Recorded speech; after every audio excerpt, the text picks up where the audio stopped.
Hi, I'm just going to talk to you a little bit about infection control with peritoneal dialysis. Firstly, it's really important that before collecting any supplies to start your peritoneal dialysis that you wash your hands. So your hands need to be washed with antibacterial soap. We follow the Baxter guidelines when we teach patients and caregivers. This is just to make sure that you wash your hands with warm water, antibacterial soap between your fingers and under your nails. We normally say for about 20 seconds. Then we get you to dry your hands with a paper towel and switch off the tap with the paper towel.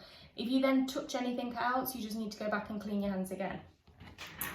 In addition, you always need to make sure that when you are connecting or disconnecting a catheter to the supplies, you need to wear a mask. So just a clinical mask that needs to be on, and that's for the carers and it's for the patient. So anybody that's in the room at that moment.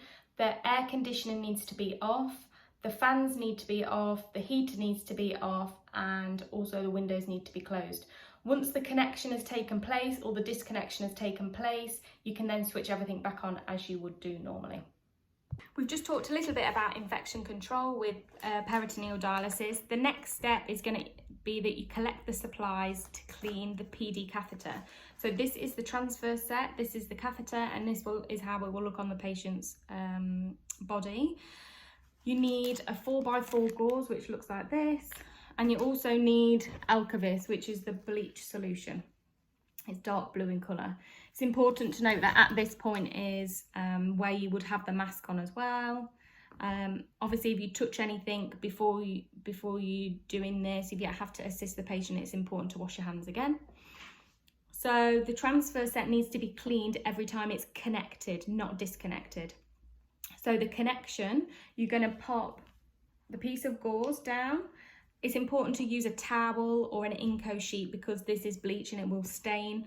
If you pop the transfer set down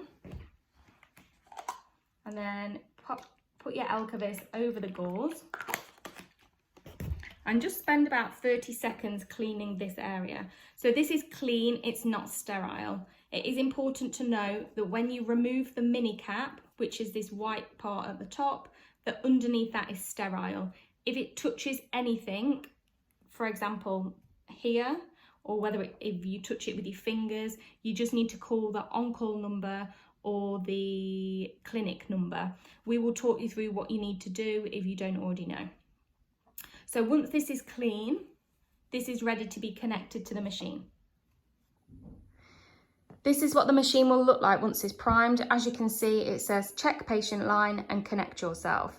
This is the patient line, which is the last line on the left-hand side. It's important to note that the fluid is all the way up this line.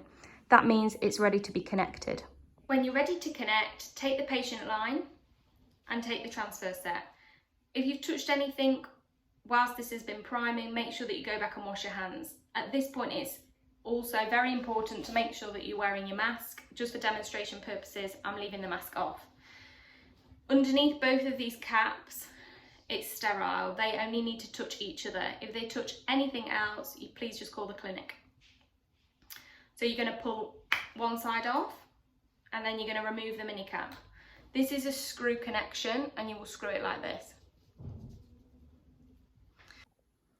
Once you have connected the patient line to the transfer set, you need to come back to the machine. The machine will say check patient line and connect yourself, which you've done. So you need to click the green.